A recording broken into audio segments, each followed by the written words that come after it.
Hello, welcome. Yes, another Star Trek video. Yeah, it's all good, isn't it? Yeah, look. That's Roy of the Rovers, and no, that's Roy of the Rovers. That's Sean Connery. Roy of the Rovers, Sean Connery. That's Sean Connery. That's Sean Connery. That's Sean Connery. That is Jeff Coombs. Right there. There is Jeff. Hey Jeff, say hello, Jeff. Jeff can't hear, man. He's not there. It's just a picture. Okay. Right. Yeah, look. So, check this out.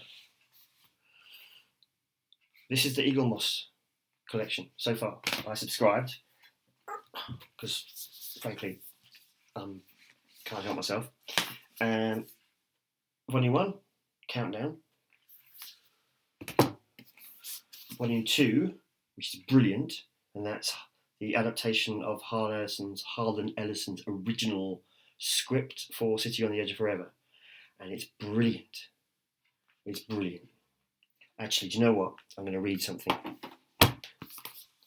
This will take a bit of time for me to find it.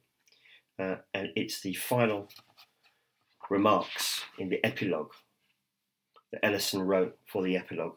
It didn't make it to the... as you probably know, that Ellison's original script was massively rewritten for the original episode of City on the Edge of Forever.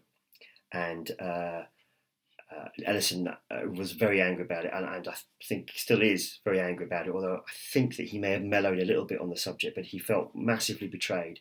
He submitted the original script for an Emmy, or was it a Screenwriters Guild Award? Anyway, for a big award, and it won, as in it was a bit of a kind of, up yours to Roddenberry and to, all the guys who made the original series of Star Trek. I won't go into the whys and wherefores, whether or not he should have felt bad about that or not. I can't blame him, but I'm not a writer, I am a writer, but I'm not as talented a writer as he is. I'm not entirely certain how I would feel about something like that. I guess it would have to happen to me. And anyway, so I won't give away too many spoilers about how this ends. It's not too far away from how the original series episode ends, but there's a monologue, if you like, a soliloquy. Not quite sure how you would characterise it, that Kirk has at the end. And it goes like this: we look at our race, this parade of men and women, and the unbelievable harm and cruelty they do.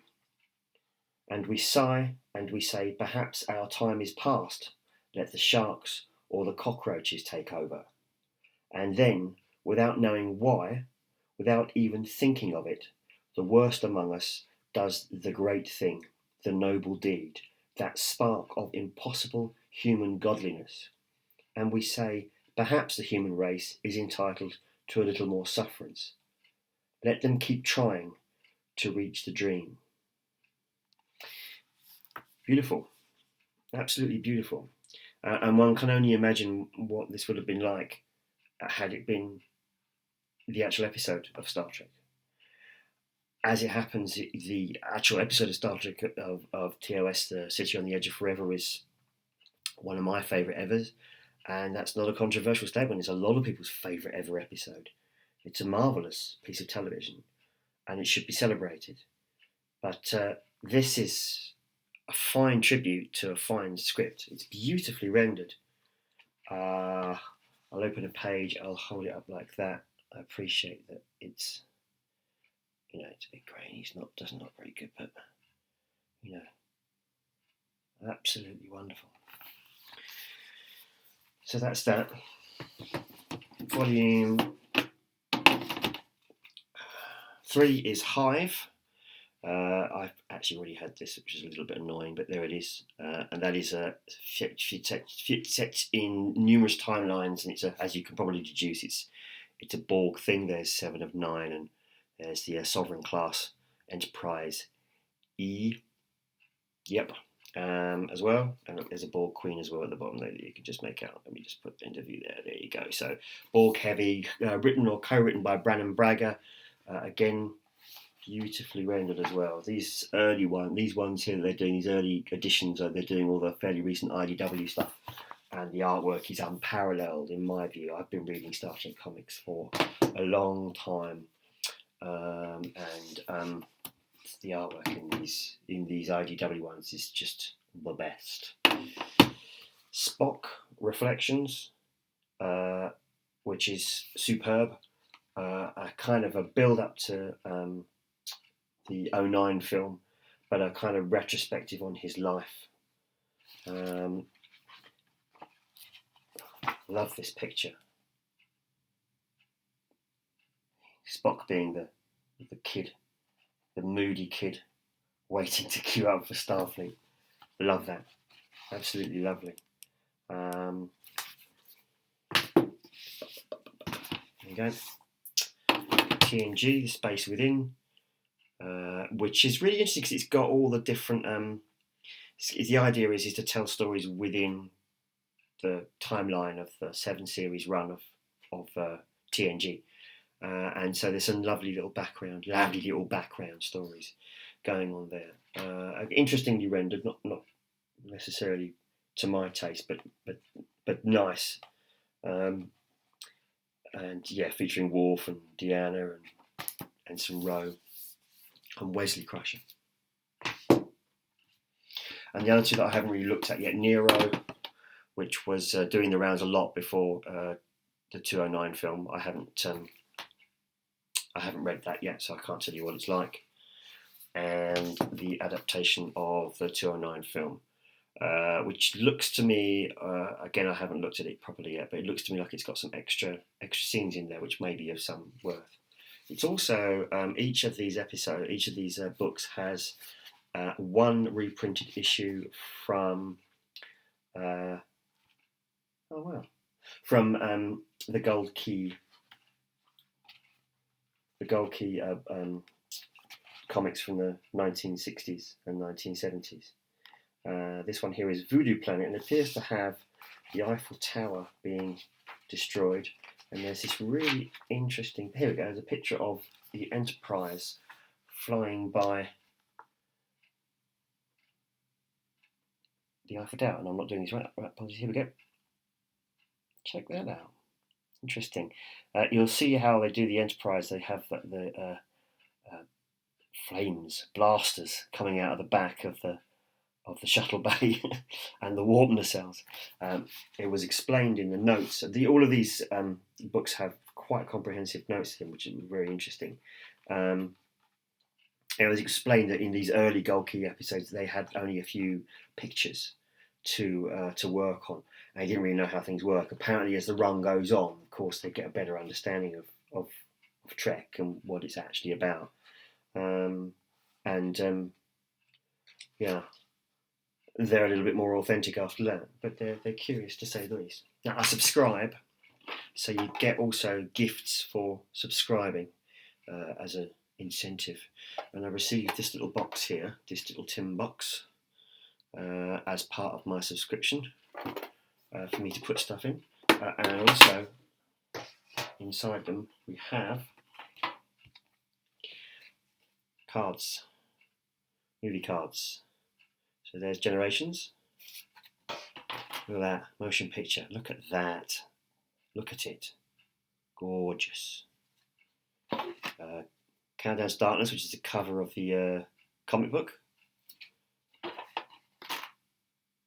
There you go. We'll know that one. Star Trek 6, classic Star Trek 6.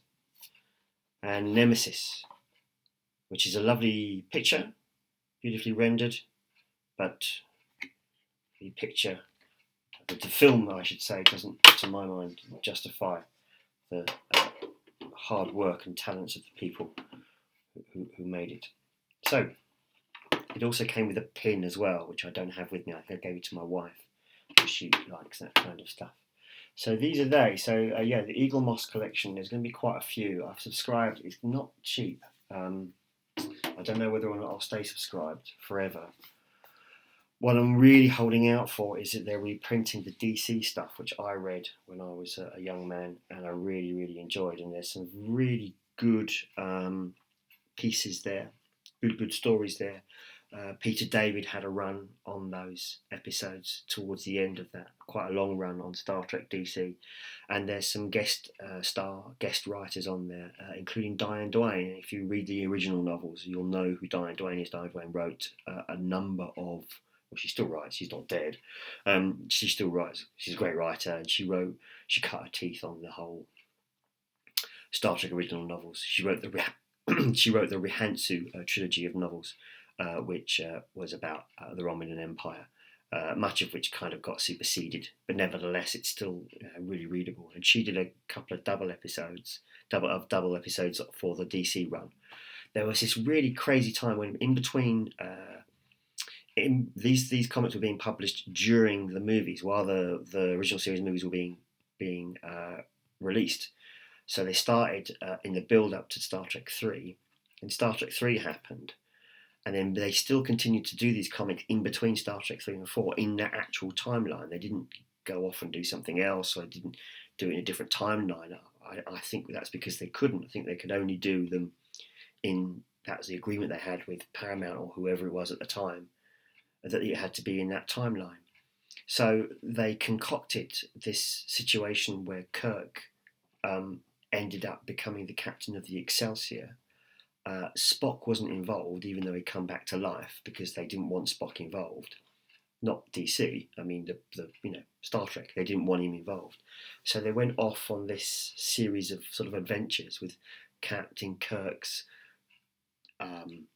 judgment against him for stealing the Enterprise on hold. I mean, he was acknowledged, but he was just on hold. And so they just told these stories. So if you get past a frankly ludicrous premise, I mean, if you get worked up about canon, then these comics will drive you out of your box. Nevertheless, there were some fine stories there, and there was also a really good, including a really good sequel to Wolf in the Fold, which I don't think is necessarily everyone's favourite episode, but it's an interesting episode. And I mean, yeah, Diane Duane did one, and some really, really good stories. So I'm looking forward to when Eaglemoss can reprint those, in this very nice, very plush, very swish packaging that they've got, which ought to be frankly because they cost an absolute ton of money. But there it is. So hold it. Yes, look at that. And of course the spine. Yeah, as you can see, the spine sort of.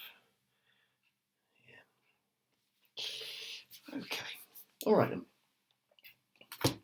www.whompodsdestroy is the podcast. Is the website address for the podcast Whom Pods Destroy, which is my Star Trek podcast. So I hope very much that you will at some point when you're ready, you'll read that, listen to that, download it. I think I'm going to go now because I think I've had enough. I've spoken enough. Okay, and on. Take it easy. Live long and prosper.